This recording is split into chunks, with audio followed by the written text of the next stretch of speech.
Hello students, आप सभी को नव वर्ष की हार्दिक शुभकामनाएं। और नव वर्ष के इस अवसर पर आज हम आप लोगों के सामने एक ज्ञान का बहुत ही अहम चैप्टर या कह सकते हैं कि बहुत ही अहम टॉपिक आप लोगों के सामने लेकर आए हैं, अधिगम, जिसे यूपी टेट, सुपर टेट और अन्य शिक्षा संबंधी परीक्षाओं में बहुतायत से ऐसे क्वेश्चन पूछे जाते हैं। तो आज इसको हम बहुत ही बेसिक तरीके से सीखने का या समझने का प्रयास करेंगे कि वास्तव में अधिगम होता क्या है। अधिगम, जिसे अंग्रेजी में हम लर्निंग बोलते हैं, लर्निंग जो एक शब्द है, आप देखेंगे इसके लास्ट में, लर्न के लास्ट में ING जुड़ के ये एक शब्द बना हुआ है जो ये बोध कराता है कि लर्निंग एक क्रिया है, कह सकते हैं एक प्रक्रिया है। कैसी प्रक्रिया है? तो कुछ न कुछ सीखने की प्रक्रिया है, कह सकते हैं कि एक ऐसी प्रक्रिया है जिसके द्वारा हमारे व्यवहार में परिवर्तन होते हैं। हम एक ऐसी क्रिया को अपनाएं जिसके द्वारा हमारे व्यवहार में एक परिवर्तन हो, तो वो होने वाली जो क्रिया है जिसको हमने अपनाया है वो क्या कहलाएगा? अधिगम कहलाएगा। यानी कि अधिगम एक क्रिया है जिसके द्वारा हमारे व्यवहार में एक परिवर्तन होता है। यानी कि व्यवहारिक परिवर्तन का होना अधिगम की एक अनिवार्य शर्त है। तो इस रूप में सबसे महत्वपूर्ण जो बिंदु है पहला, उसे हम कह सकते हैं व्यवहार परिवर्तन।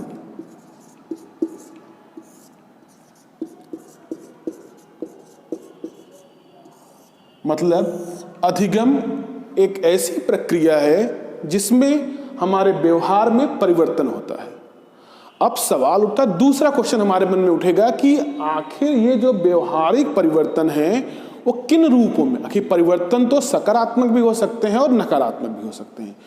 तो क्या दोनों ही प्रकार के परिवर्तनों को हम अधिगम की श्रृंखला में रख सकते हैं?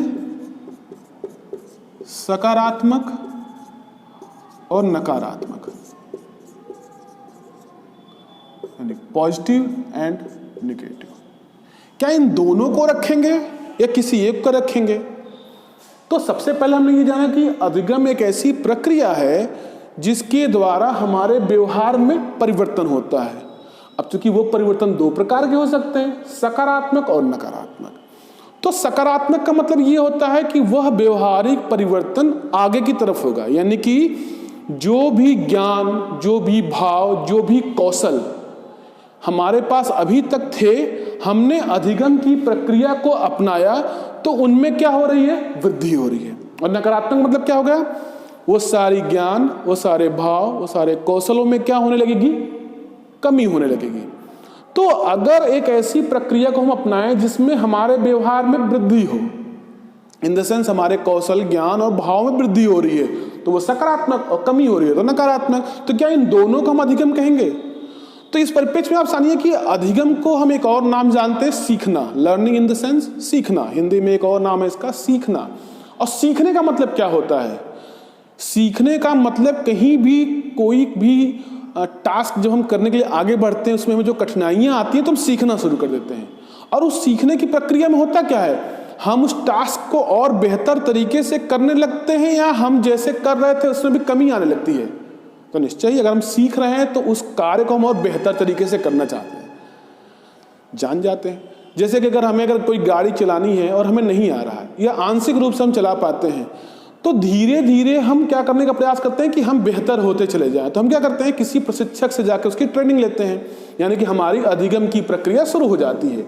अगर उस प्रक्रिया में हम डे बाय डे अपने कौशलों को बढ़ाने लगे, यानी कि हम बेहतर तरीके से उसको चलाना सीख रहे हैं या चलाने में सक्षम हो जा रहे हैं, तो हम कहते हैं कि हम जाते हैं तो सीख के आते हैं।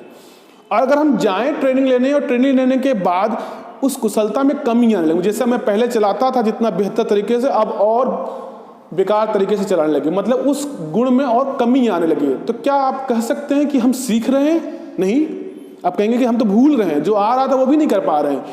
तो यानी सीखना का मतलब ही होता है कि आपके अंदर कुछ ग्रोथ होने वाली है। तो कैसी ग्रोथ होने वाली है? तो वो तीन पक्षों के आधार पर ग्रोथ होने वाली है। पहला पक्ष है ज्ञानात्मक, भावात्मक और क्रियात्मक। अगर इन तीनों पक्षों में आप कहीं ना कहीं बेहतर हो रहे हैं, या किसी एक पक्ष में भी बेहतर हो रहे हैं, तो हम मान सकते हैं कि वह व्यवहारिक परिवर्तन क्या कहलाएगा? अधिगम कहलाएगा। यानी एक चीज कंफर्म है कि सकारात्मक ही परिवर्तनों को हम अधिगम मानेंगे, बाकी ऐसे परिवर्तन जो नकारात्मक होंगे उनको हम अधिगम की श्रृंखला में नहीं रखेंगे, वो अधिगम की श्रेणी में नहीं आने वाले हैं। यानी कि अधिगम वह प्रक्रिया है जिसके द्वारा हमारे व्यवहार में उत्तरोत्तर परिवर्तन होता है, हम आगे की तरफ बढ़ते चले जाते हैं। 2 टॉपिक। अब सवाल ये उठता है कि व्यवहार परिवर्तन तो किसी भी व्यक्ति के जीवन में कई ढंग से हो सकते हैं। कुछ ऐसे भी ढंग होते हैं व्यवहारिक परिवर्तन के, ऐसे भी कारण होते हैं जिनको हम कह सकते हैं कि हमने बहुत मन लगाकर उसका अभ्यास किया है, या हमने सीखने की प्रक्रिया में लोगों के कार्यों को ऑब्जर्व किया है, हमने अनुभव प्राप्त किया है, हमने अपने अनुभवों से कुछ सीखा है कि नहीं इधर से नहीं, ये काम इस तरह से करना है या उस तरह से करना है। यानी कि एक तरीका तो ये हो गया कि हमने किसी भी कार्य को करने के लिए जो सीखने की प्रक्रिया आगे बढ़ाई, उसमें हमने क्या किया, अभ्यास भी किया या लोगों से अनुभव भी प्राप्त किया। और दूसरा ये होता है कि कोई ऐसी चीजें भी होती हैं, ऐसे कारण भी होते हैं जिसके अंतर्गत न तो हम कोई अभ्यास करते हैं, न तो कोई अनुभव लेते हैं, न किसी का ऑब्जर्वेशन करते हैं, कुछ नहीं करते हैं, उसके बावजूद भी हमारे व्यवहार में एक परिवर्तन परिलक्षित होता है।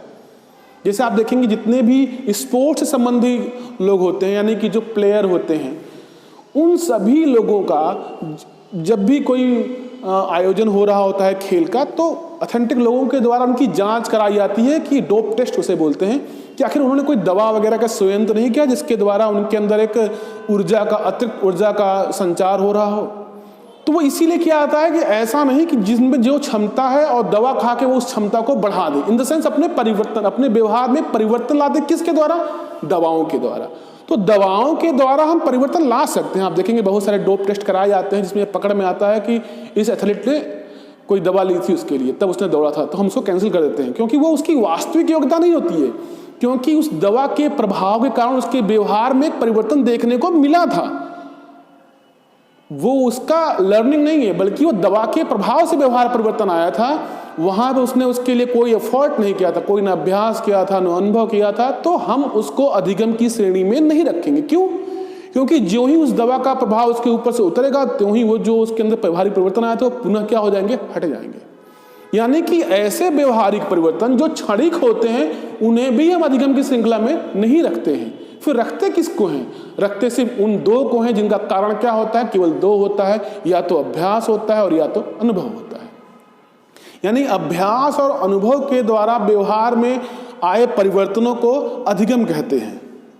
बाकी इसके अलावा जितने भी कारण होंगे उनको हम अधिगम की श्रृंखला में या श्रेणी में नहीं रखेंगे।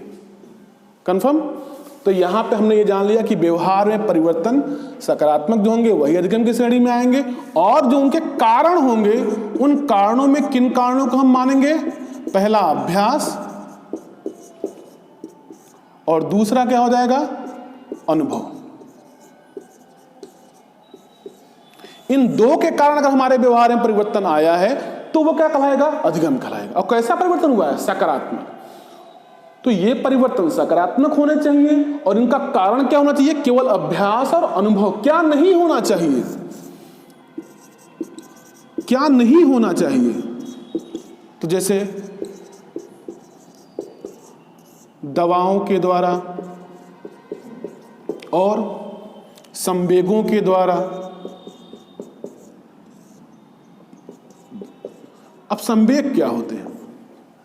संवेग आवेश में आने की स्थिति है। जैसे क्रोध एक प्रकार का संवेग है।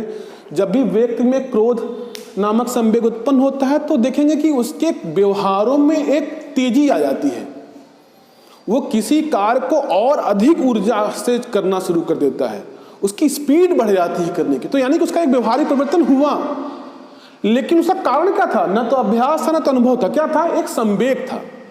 तो यह संवेग उसके अंदर कितनी देर तक रहेगा? 1 मिनट या उससे भी कम। यानी कि जो ही वो संवेग का असर उसके उस पर से उतरेगा, उस व्यक्ति के ऊपर से, वो व्यवहारिक परिवर्तन अपने आप क्या हो जाएंगे? खत्म हो जाएंगे। यानी कि वो व्यवहारिक परिवर्तन कैसे थे? क्षणिक थे। तो संवेगों के अधीन भी अगर व्यक्ति के अंदर कोई परिवर्तन परिलक्षित होते हैं तो उन्हें हम क्या नहीं कहेंगे? अधिगम नहीं कहेंगे।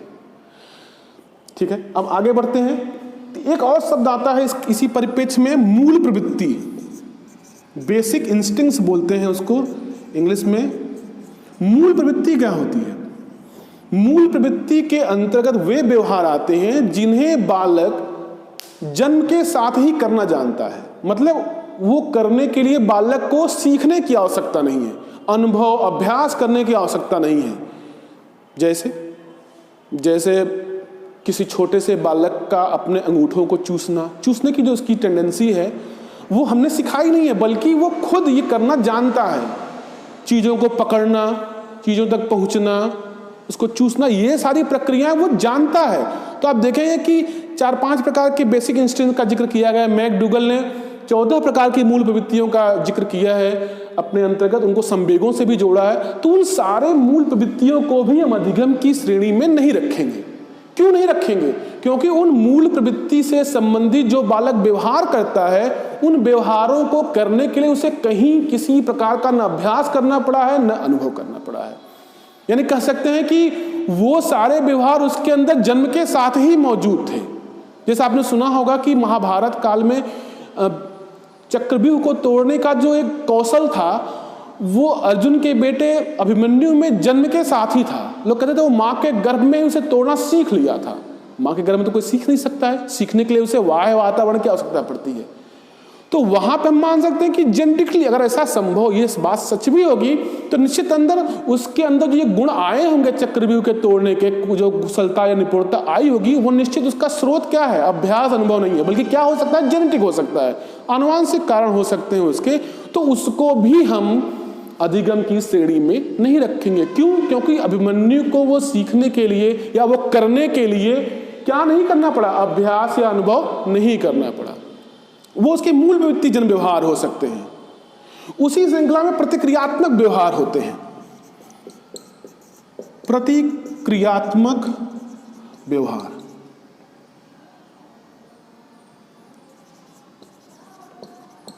अब ये क्या होते हैं? प्रतिक्रियात्मक व्यवहार, जैसे जब भी हमारे आंखों के सामने कोई चीजें आती है तो हमारी पलकें ऐसे झपक जाती है। तो क्या वो अधिगम है? नहीं, वो भी अधिगम नहीं है। तो क्या क्या अधिगम नहीं है, इसकी लिस्ट काफी लंबी है। जैसे दवाओं के द्वारा, संवेगों के द्वारा, मूल वृत्ति जन व्यवहार, प्रतिक्रियात्मक व्यवहार, इन सभी चीजों को हम अधिगम की श्रेणी में नहीं रखते हैं। क्यों?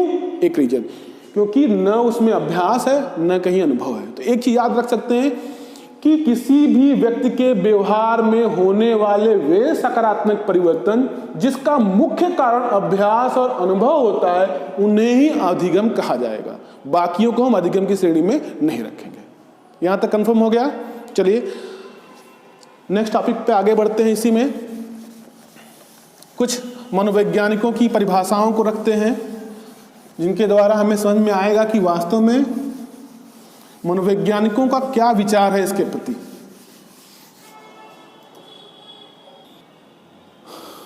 तो इस परिप्रेक्ष्य में हम आज 3 परिभाषाओं को देखेंगे। पहली परिभाषा है मॉर्गन, किंग और स्कापलर। दूसरी परिभाषा स्किनर की है, काफी फेमस परिभाषा है ये। और तीसरी परिभाषा हम किलफोर्ड की देखेंगे। इन परिभाषाओं को हम देखेंगे भी, समझेंगे भी, और इनमें जो शब्दों का इस्तेमाल, इसका मतलब क्या है, ये भी जानने का प्रयास करेंगे। अधिकांश बच्चे क्या होते हैं कि परिभाषाओं को रट लेते हैं, लेकिन उसके अंदर छुपे उन शब्दों के अर्थ को नहीं समझते हैं जो अधिगम की प्रकृति को बताते हैं। तो इस परिप्रेक्ष्य में हम देखें तो स्कापलर ने क्या कहा है? उसने कहा कि अभ्यास या अनुभव, सबसे महत्वपूर्ण चीज, कि अभ्यास या अनुभव के परिणाम स्वरूप व्यवहार में होने वाले अपेक्षाकृत अस्थायी परिवर्तन को सीखना कहा जाता है। यहां पे 2 चीजों को ध्यान देना है कि मॉर्गन, किंग और स्कापलर ने भी किन चीजों को महत्व दिया है? अभ्यास और अनुभव को। तो प्रथम बिंदु ये, जिसको आपको ध्यान रखना है कि अधिगम के लिए अभ्यास और अनुभव का होना बहुत आवश्यक है। दूसरा इसमें लिखा गया है कि व्यवहार में होने वाले अपेक्षाकृत अस्थायी, यानी कि जो परिवर्तन होने चाहिए वो क्षणिक नहीं होने चाहिए। वो कैसे होने चाहिए? वो अपेक्षाकृत अस्थायी। तो सवाल ये उठता है कि हाँ, अस्थायी परिवर्तन क्यों नहीं लिखा गया? वो इसलिए नहीं लिखा गया है क्योंकि व्यवहारिक जीवन में हमारे अंदर कोई भी गुण काफी लंबे समय तक स्थायी नहीं रह सकते या स्थिर नहीं रह सकते। उसका कारण ये है कि हम सीखते ही क्यों हैं? क्योंकि हमको लगातार अपने वातावरण के साथ, अपने सामाजिक परिवेश के साथ कुछ न कुछ समायोजन स्थापित करना पड़ता है।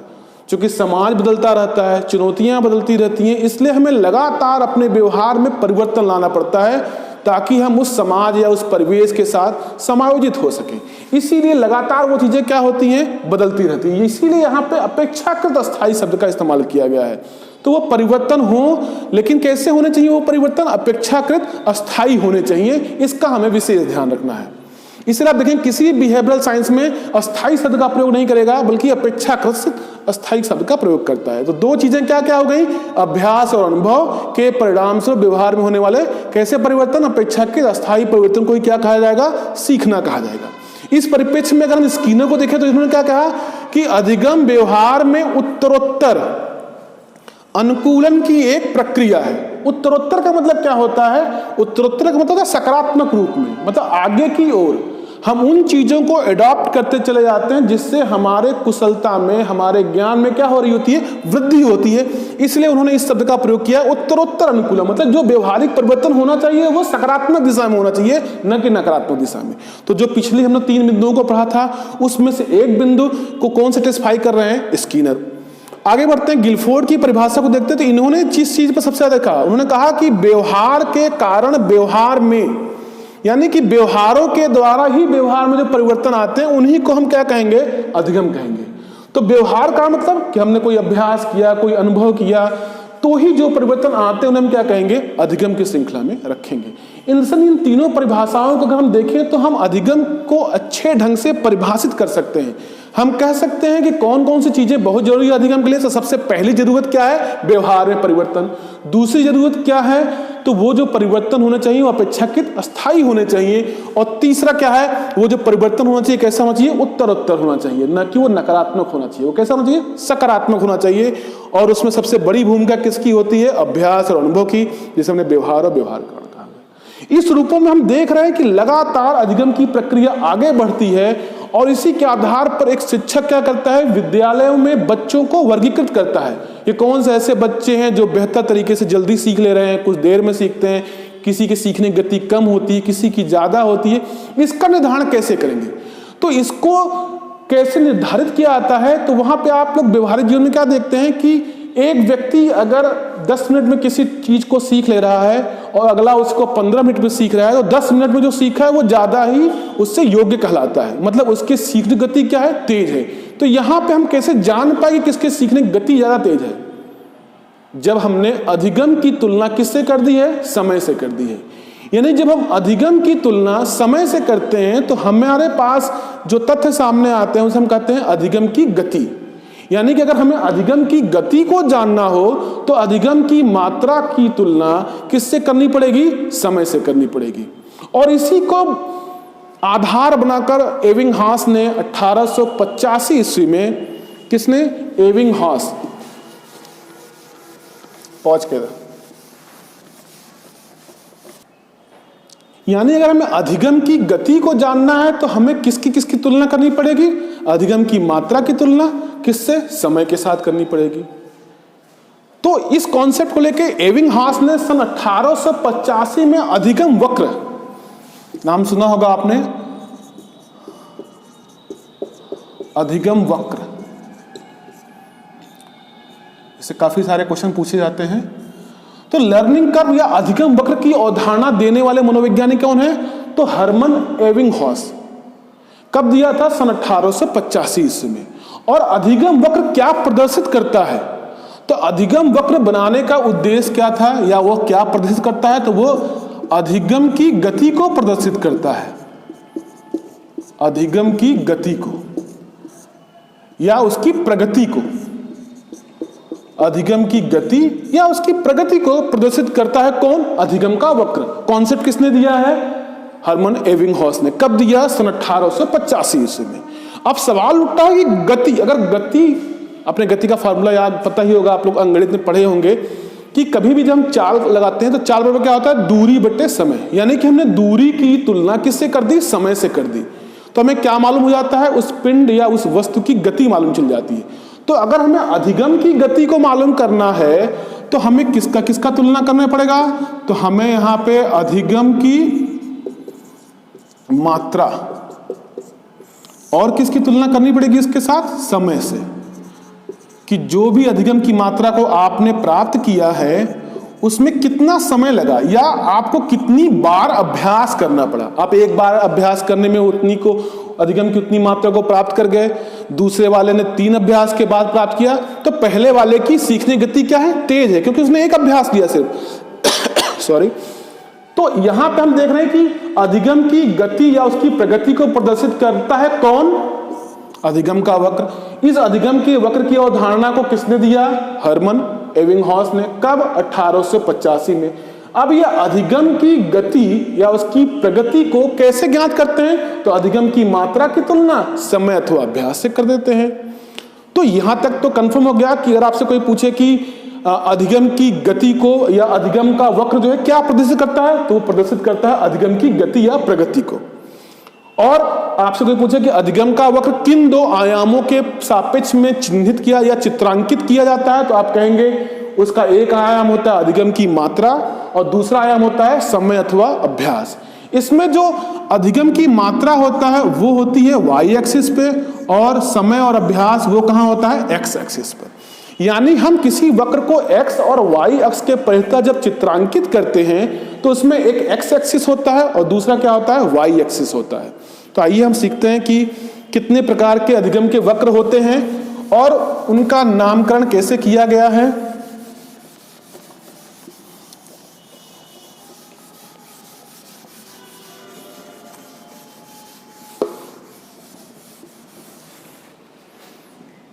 तो उसको हम बहुत ही सरल तरीके से सीखने का प्रयास करेंगे कि अधिगम का वक्र कैसे प्रदर्शित किया जाता है, वो कितने प्रकार का होता है, उसका वही नाम क्यों पड़ा। तो चलिए पहला प्रकार देखते हैं। तो हमने कहा कि अधिगम का वक्र 2 अक्षों के सापेक्ष चित्रांकित किया जाता है या निरूपित किया जाता है। इसमें से ये कौन सा अक्ष है, एक्स एक्स, और ये कौन सा है, वाई एक्स। जो क्षैतिज होता है उसे एक्स एक्स बोलते हैं और जो वर्टिकली होता है उसे हम कहते हैं वाई एक्स। तो क्वेश्चन कभी कभी पूछता है कि अब बताइए कि इन दोनों अक्षों में से एक्स अक्ष पर क्या रहेगा और वाई अक्ष पे क्या होगा। तो हमने आपको पहले ही बताया कि एक्स अक्ष पर क्या होता है, तो एक्स अक्ष पर होता है समय या अभ्यास, और दूसरे पे क्या होगा, अधिगम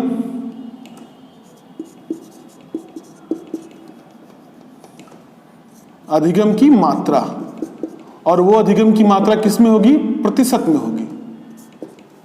तो एक्स अक्ष पर क्या हो गया, समय या अभ्यास, और दूसरे पर क्या हो गया, अधिगम की मात्रा प्रतिशत में। तो इस परिप्रेक्ष्य में ही हम क्या करते हैं, किसी वक्र का निर्माण करते हैं। अब देखिए कि पहले वक्र का जो नाम है उसका नाम रखा जाता है सरल रेखीय वक्र। उसे कहते हैं सरल रेखीय वक्र। मतलब कि अधिगम वक्र 4 प्रकार के होते हैं, 1 2 3 4, बारी बारी से उसको हम पढ़ेंगे। जिसमें से पहला जो प्रकार होता है उसका नाम क्या है, सरल रेखीय वक्र। अब इसका नाम सरल रेखीय वक्र क्यों पड़ा होगा, क्योंकि अधिगम का जब हम वक्र खींचे होंगे तो उसमें एक सरल रेखा दिखाई दी होगी, यानी कि स्ट्रेट लाइन जैसे ये। अब सोचिए कि ये स्ट्रेट लाइन कैसे बन सकती है। तो देखिए जब हमने समय को यहां लिया, अगर मान लीजिए हमने समय को यहां लिया तो यहां पहुंचा होगा। उस परिप्रेक्ष्य में वाई का मान क्या था, ये था। आगे बढ़िए, हम यहां रखेंगे तो फिर ऐसे, यानी कि जब एक्स वाई एक्स का मान ये था तो वाई का मान ये था। फिर ऐसे आगे बढ़िए, हम इसमें क्या देख पा रहे हैं कि जैसे जैसे हमारा समय या अभ्यास बढ़ रहा है उसी के सापेक्ष में उतनी ही मात्रा में अधिगम भी बढ़ रहा है। यानी कि जब शिक्षण अधिगम की प्रक्रिया में समय के सापेक्ष में अधिगम की मात्रा लगातार बढ़ती रहे तो बनने वाला वक्र क्या होगा, उसे हम कहेंगे सरल रेखीय वक्र। तो सरल रेखीय वक्र में क्या चीज याद रखना है आप लोगों को, कि समय और अभ्यास के सापेक्ष में अधिगम की मात्रा में लगातार क्या होती रहती है, वृद्धि होती है। लेकिन अक्सर हम देखेंगे कि किसी भी परिवेश में, चाहे वो टॉपिक सरल पढ़ाया जा रहा हो, कठिन पढ़ाया जा रहा हो, ऐसा हो ही नहीं सकता है कि लगातार अधिगम की प्रक्रिया आगे बढ़ती रहे और जैसे जैसे समय आगे बीतता चला जाए आपकी अधिगम की मात्रा भी बढ़ती रहे। वो कोई सा भी सिचुएशन हो, सरल वाली सिचुएशन हो या कठिन वाली सिचुएशन हो, एक टाइम के बाद हमारे अंदर चीजों के प्रति बोरिंग, हम उदास या हम उसके प्रति थोड़े से शिथिल पड़ जाते हैं, क्योंकि हमारी क्षमताएं घटने लगती हैं। कभी कभी क्या होता है, वो टॉपिक हमें बहुत सरल लगने लगता है तो हमारा ध्यान उसमें से थोड़ा थोड़ा हटने लगता है, तो वहां भी अधिगम की मात्रा प्रभावित होती है। लेकिन ये कह रहे हैं कि समय और अभ्यास के सापेक्ष में अधिगम की मात्रा में निरंतर वृद्धि होती रहे, और ऐसा कभी भी व्यवहारिक जीवन में संभव ही नहीं है। तो सरल रेखीय वक्र कब निर्मित होता है? जब समय और अभ्यास के सापेक्ष में अधिगम की मात्रा में निरंतर क्या होती रहे? वृद्धि होती रहे। ये तो परिभाषा हो गई, लेकिन क्या ऐसा वक्र व्यवहारिक जीवन में संभव है? तो आप कहेंगे नहीं संभव है। दूसरे वक्र पे आते हैं, उसका नाम क्या है? उसे कहते हैं उन्नतोदर वक्र। उन्नतोदर वक्र, इंग्लिश में कहेंगे इसको कॉन्वेक्स कर्व। उन्नतोदर का मतलब क्या होता है? अगर हम उन्नतोदर शब्द का संधि विच्छेद कर दें तो क्या हो जाएगा? उन्नत धन उदर। उदर मतलब क्या होता है? पेट, और उन्नत मतलब क्या होता है? अधिक, अधिक या वृद्धि। यानी कि उन्नतोदर वक्र ऐसे वक्र को कहते हैं जिसका पेट क्या होता है? बाहर की तरफ निकला होता है। चलिए इसी को ड्रॉ करते हैं। यहां पे हम क्या इसमें उसका वक्र या उसका पेट बाहर की तरफ लिखना है? नहीं, ये तो स्ट्रेट लाइन की तरफ है, इसलिए इसका नाम क्या पड़ गया? सरल रेखीय वक्र, स्ट्रेट लाइन कर्व। इसमें वो कह रहा है कि उसका वक्र जो होगा वो उसका पेट बाहर की तरफ निकला होगा। जैसे आप लोगों का पेट बाहर की तरफ निकलता है तो कैसे निकलता है? आप देखेंगे इस ढंग से, ये देखिए पेट उसका बाहर की तरफ निकल गया। अब इस कंडीशन को तो हम समझ गए कि ये जो रेखा यहां पे इस तरह से खींची गया वक्र है, ये क्या हो गया? यह है उन्नतोदर वक्र। इसका नाम इसीलिए पड़ा ही होगा क्योंकि इसका जो पेट है वो बाहर की तरफ निकला हुआ है। इसको इंग्लिश में कॉन्वेक्स कर्व इसलिए करते हैं क्योंकि जो कॉन्वेक्स होता है इसका मतलब होता है उत्तल। आपने उत्तल दर्पण देखा होगा, उत्तल दर्पण मतलब ऐसे उत्तल दर्पण होता है, इसलिए इसका नाम पड़ गया कॉन्वेक्स कर्व। अब देखते हैं इसमें क्या होता होगा, समय के सापेक्ष में अधिगम बढ़ता है कि घटता है, क्या प्रक्रिया होती है, तो इसको हम करके देख लेते हैं। आप शुरू में देखिए, जब समय इतना ले रहे थे एक छोटा सा, तो अधिगम की मात्रा क्या थी? उससे कई गुना ज्यादा थी। समय में थोड़ी सी और वृद्धि कर दीजिए तो हम क्या देख रहे हैं? इतना समय वृद्धि इतना, थोड़ा और आगे बढ़ जाइए, अभी देखिए समय जितना दिया अधिगम मात्रा भी लगभग उतनी ही है। हमने समय को और बढ़ाया और अब क्या हो रहा है? अब अधिगम की वृद्धि धीरे धीरे घट रही है। हमने समय इतना लिया और अधिगम में वृद्धि कितना ही, बहुत थोड़ी सी। थोड़ा और आगे बढ़ जाइए, एक पॉइंट हम यहां लेके चले जाते हैं और अब देखते हैं कि ये वृद्धि एकदम कम हो गई है। इस वक्र को अगर हम आगे बढ़ाएंगे इस ढंग से तो और आगे बढ़िए, अब आप देखेंगे कि ये तो कम होना शुरू हो गई है। और जैसे जैसे आप आगे बढ़ेंगे वैसे वैसे क्या होगा? अधिगम की मात्रा में कमी होती प्रतीत होगी। तो इसकी परिभाषा क्या लिखी जा सकती है? इसकी परिभाषा लिखी जा सकती है, इस पे क्या होगा? समय आब्लिक अभ्यास, और इस पे क्या होगा? अधिगम। तो परिभाषा क्या लिख देंगे कि वह वक्र जिसमें समय अथवा अभ्यास के सापेक्ष में अधिगम की मात्रा प्रारंभ में तीव्र होती है और बाद में क्या होने लगती है? घटने लगती है, तो बनने वाला वक्र क्या कहलाता है? उन्नतोदर वक्र। फिर से बात सुन लेते हैं, उन्नतोदर वक्र किसे कहेंगे? जिसमें समय तथा अभ्यास के सापेक्ष में अधिगम की मात्रा प्रारंभ में अधिक, देखिए अधिक है ना, और तथा बाद में क्या होने लगे? घटने लगे, तो बनने वाला वक्र क्या कहलाता है? उन्नतोदर वक्र। इसे हम कॉन्वेक्स कर्व इंग्लिश में क्यों कहते हैं? क्योंकि ये उत्तल दर्पण की तरह दिखाई देता है। अब यहां पे देख रहे हैं कि अंत में अधिगम की मात्रा घट रही है, इसीलिए मनोवैज्ञानिकों ने इसे नकारात्मक वक्र भी कहा है। नकारात्मक वक्र। तो नकारात्मक वक्र क्यों कहा गया इसे? क्योंकि अधिगम की मात्रा अंत में घटने लगती है और प्रारंभ में क्या होती है? बढ़ती है। तो इसलिए इसका नाम कितना हो गया? उन्नतोदर वक्र, इंग्लिश में बोलते हैं कॉन्वेक्स कर्व, और इसका एक और नाम क्या हो गया? नकारात्मक वक्र। उन्नतोदर क्यों कहते हैं? क्योंकि इसका पेट बाहर की तरफ निकला हुआ है। कॉन्वेक्स इंग्लिश में क्यों कहते हैं? क्योंकि उत्तल दर्पण के समान दिखता है। नकारात्मक वक्र क्यों होते हैं? क्योंकि लास्ट में अधिगम की मात्रा क्या हो रही है? घटना प्रारंभ हो जाती है। अब सोचिए कि वो कौन सी सिचुएशन होगी क्लासरूम के अंतर्गत कि शुरू में अधिगम की मात्रा बहुत ज्यादा। आप कब ज्यादा सीखते हैं? जब विषय वस्तु सरल होती है कि कठिन होती है? निश्चय जब सरल होती है तब।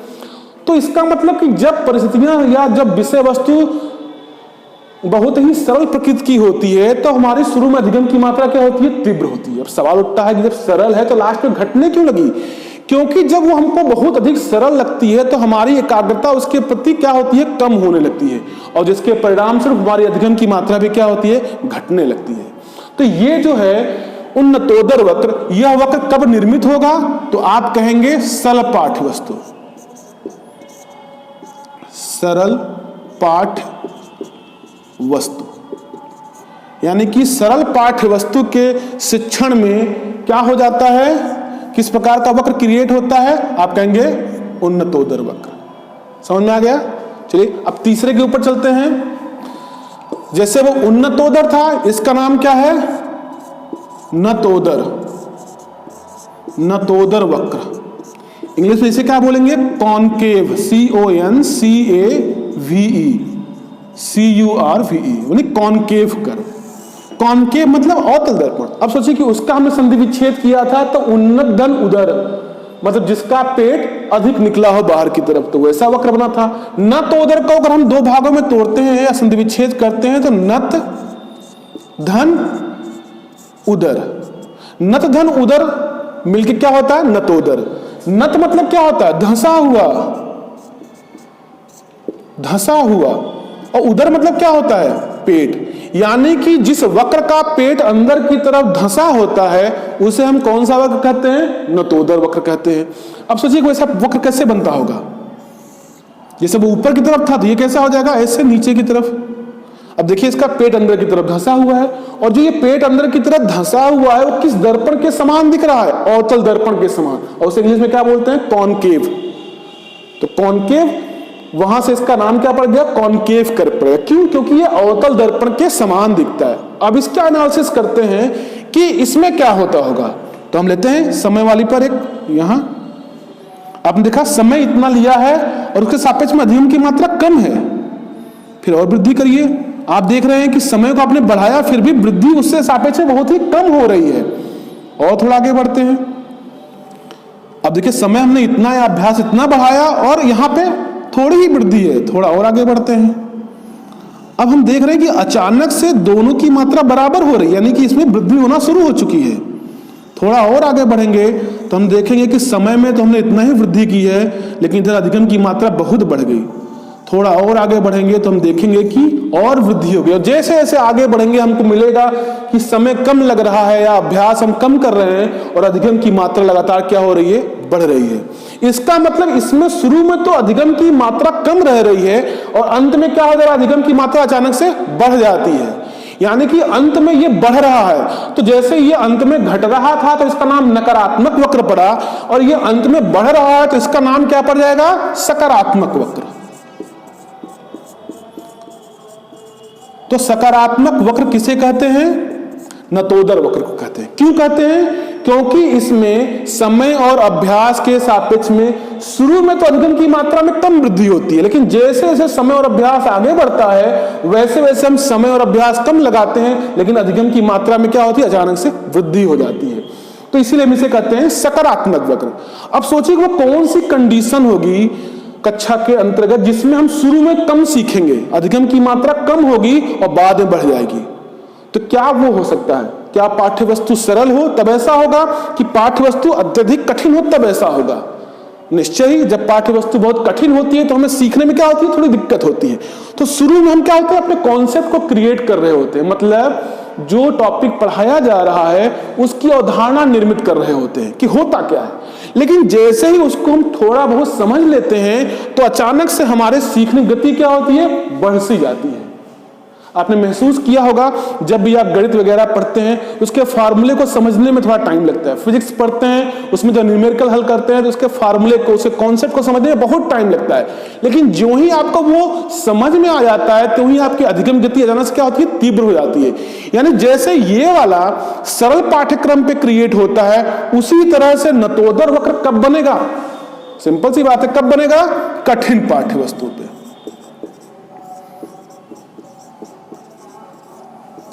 कठिन पाठ्य वस्तु।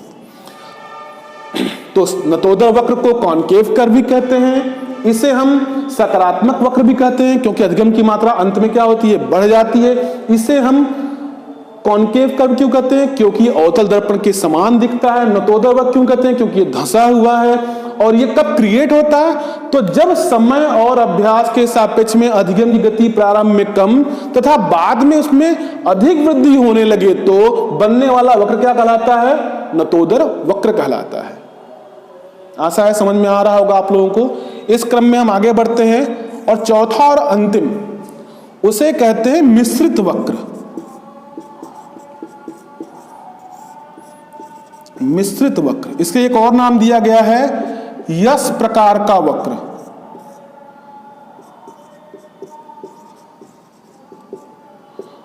जैसा कि नाम से यह स्पष्ट है, मिश्रित वक्र। मिश्रित मतलब क्या होता है कि इसमें एक से अधिक वक्र आपस में मिल जाएंगे। और आगे इसका एक और नाम दिया यस प्रकार का वक्र, जो ये बता रहा है कि हो सकता है जो वक्र बने वो किस तरह का हो, यस प्रकार का हो। देखिए कैसे बनेगा। कोई भी वक्र रहे अधिगम का, उसके एक्स एक्सिस पे क्या होता है बताइए? समय या अभ्यास। कौन सी बीमा पर रहता है ये? एक्स एक्सिस पर। और उसकी वाई एक्सिस पर क्या होता है? अधिगम।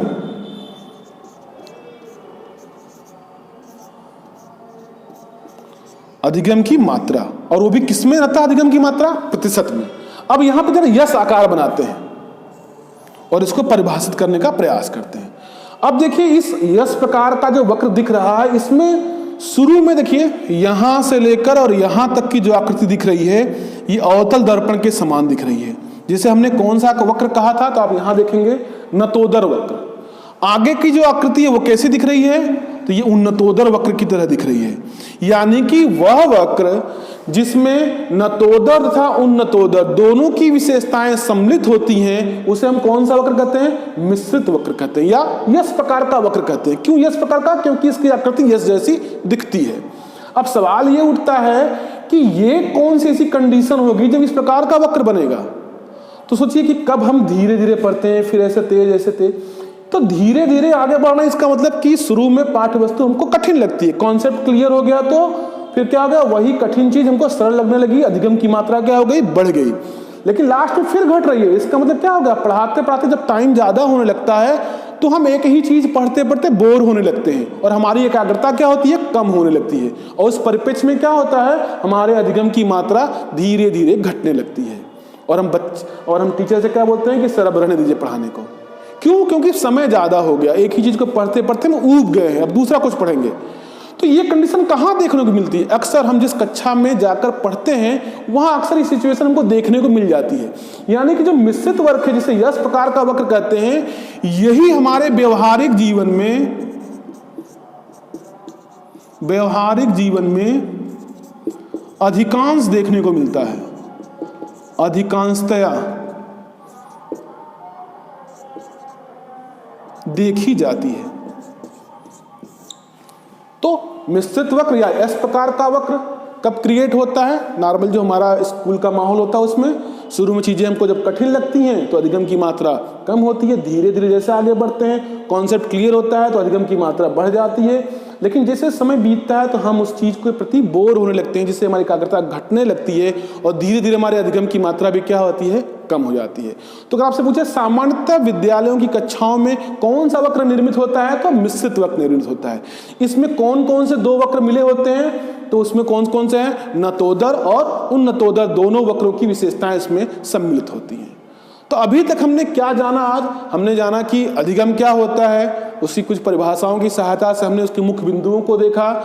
उसके बाद हमने बताया आपको कि अधिगम का वक्र क्या होता है। क्या होता है अधिगम का वक्र?